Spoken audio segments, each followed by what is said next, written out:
A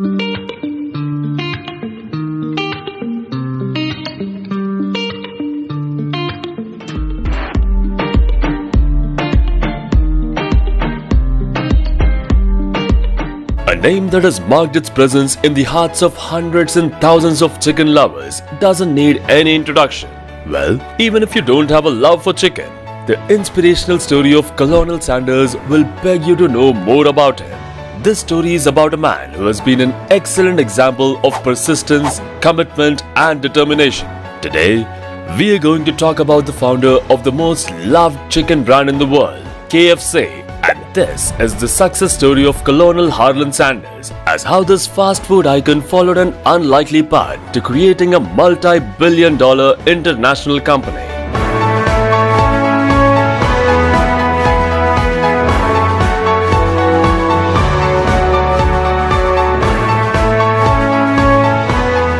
The story starts with Harlan Sanders, who was born in the small town of Indiana in the year 1890. At the age of 12, after his father passed away, he took the responsibilities on his shoulder and left home to find some job to support his poverty-stricken family.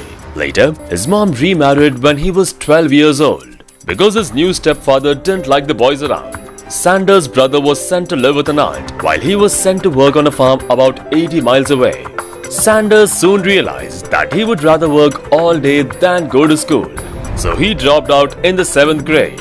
Later, he started working at various places without a proper goal.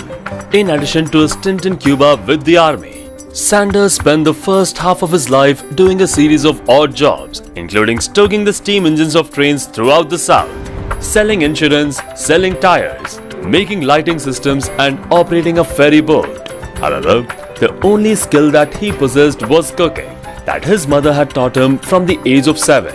After trying his hand at many odd jobs, he couldn't stay at any place for long. Later, he became a cook and a dishwasher in a small cafe. Finally, in the year 1930, he settled into a permanent job at the Shell filling station, just outside a small city called North Corbin.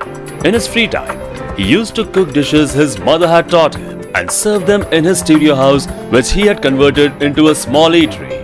And soon, his steak and the country ham recipes were a big hit with the travelers who would regularly stop by to eat at his place. With all the savings that he had, Sanders bought a larger place nearby to accommodate the ever-increasing customers. He increased the dishes and included the legendary fried chicken recipe for the first time in 1936. By the year 1937, he again expanded the hotel, which now accommodated up to 150 people at the same time. He was extremely happy that he had become successful at his new business, but he was always looking to improve his production process and expand his customer base. Later, in order to expand his food chain, he started traveling by car to different restaurants and cooked his fried chicken on the spot for restaurant owners. However, Sanders' recipe was rejected by 1,009 restaurants as they did not like the taste. But Sanders never gave up. He knew that his recipe was one of a kind and unique. He went ahead with the same conviction as he used to have, and finally, a restaurant owner agreed to sell Sanders' chicken. Soon, more restaurants were waiting to sell this new recipe of fried chicken in their restaurants. By 1963, nearly 600 restaurants were selling the recipe. After 4 years, Kentucky Fried Chicken was at the peak of glory. But Sanders decided to sell the corporation to a private investor named John Y. Brown. Under the deal, he received $2 million in cash and remains the official face of the company, for which he was paid about $250,000 every year. Sanders wasn't happy to let go of his baby, but at the age of 75, he decided that it would be best to see his company continue to grow beyond his capacity. Also, Sanders was never really worried about making money. He always focused on quality and customer experience than anything else. Soon, KFC implemented standalone stores which specialized in the take-home model. By the year 1967, KFC had gone on to become the 6th largest restaurant chain by sales volume in the US. Later, KFC started off by starting stores in Canada and soon spread itself into more than 40 countries with 3,000 outlets by the end of the year 1970. KFC changed many hands before it came under the ownership of Yum Brands in 1997.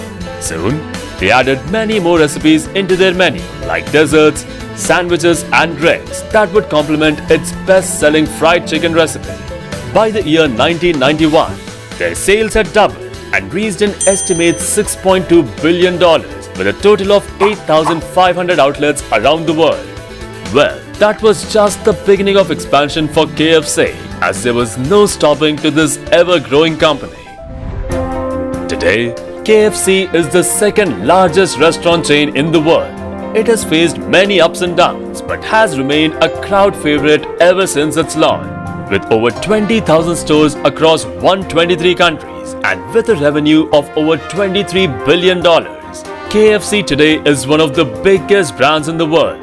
Sanders may have lacked the motivation to become as wealthy as he could have been, but he's now known in 123 countries for his favorite fried chicken recipe, which is more than he could have ever hoped for when he hit the road at the age of 65 with a car full of cooking supplies. The success of KFC is the result of endless trials and experiments and the persistence of Colonel Sanders to eventually make it as one of the biggest brands in the world. And we wish KFC all the very best for their future endeavors.